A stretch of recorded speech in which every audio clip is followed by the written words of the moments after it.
All right, so we've got Itzel from CASA here. How's it going, Itzel? Good, good. And yourself? Good. Where are you from? I'm actually from Brownsville, Texas. Brownsville, Texas? Yes.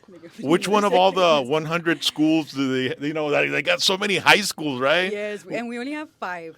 And what high school did you go to? I attended to Rivera High School. Rivera. Yes. All right, the Raiders. The Raiders, yes. I Yeah. was a Hannah Eagle, and then I was a Rivera Raider. Yeah. Let's talk right into the mic when we're talking. Oh, Okay, okay. so you graduated from Rivera. Did you go to college after that? Yes, Oh, yes, yeah? I did. I continued at UTB. Okay. And I do have a degree in accounting. That's awesome. And how did you're accounting, so how did you end up with CASA? So you're doing Yeah, accounting with, actually the finance administrator from CASA. so you handle Yeah. all the, Yes, I handle is the it a cash big headache flow. or no? Is it like, I love what I do, so it's not really like a headache or it's stressful. I mean, it is stressful at certain times with the grants and everything, but I enjoy it. I like the pressure. I and like the to work with pace and, number. Yes. yeah. Yes. So you've got something going on. The CASA of Cameron County, Willacy County is hosting a foster and adopt resource event. The community's invited to learn more about the need for foster and adoptive families.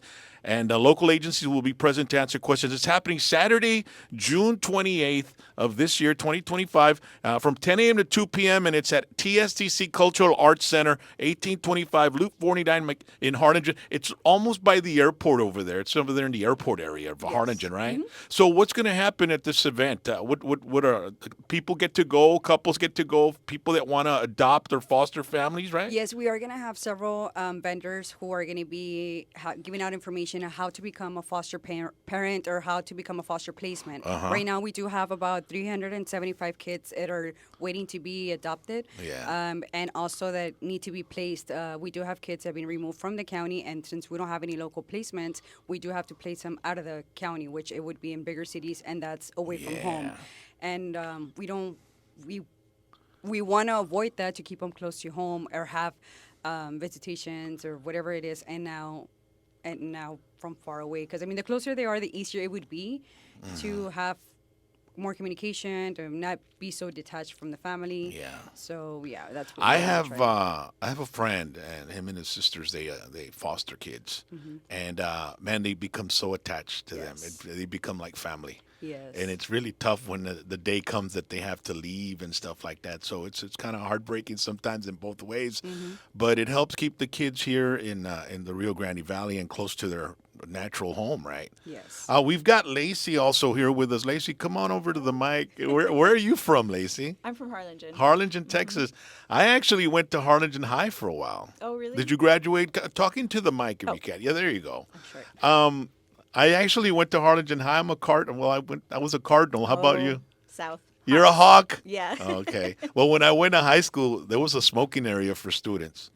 Oh my gosh. 1983, 84, somewhere around there. That was a while ago. Yeah, way before South, and they didn't have a dress code. That's why I liked the school, I could go in shorts, long hair, sandals and stuff and still go to Wow. class. But it was like Fast Times at Ridgemont High. I don't know if you've ever seen that movie. No, I haven't You seen got to that check movie. it out. It's Sean Penn's first movie. Oh, So, okay. Lacy, what do you do with CASA?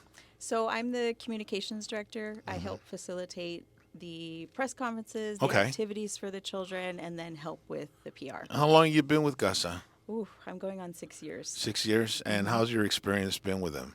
Amazing. I continue to grow with the program, find new ways to engage with the children, find new ways to engage with the public, and recruit more volunteers for our program. How do you all decide who's good, who's a good candidate to foster children? So we actually, the volunteers that are appointed on the cases, they get to meet the potential adoptive families. They get to meet with the foster families. So our program is we have another representative there to help amplify their voices throughout their time in the child welfare system. And so that does include getting to meet possible placements and just amplifying the children's voice, making sure we're representing their best interests. So, So do they go through does say a couple? See, my wife and I wanted Mm-hmm. to foster some kids.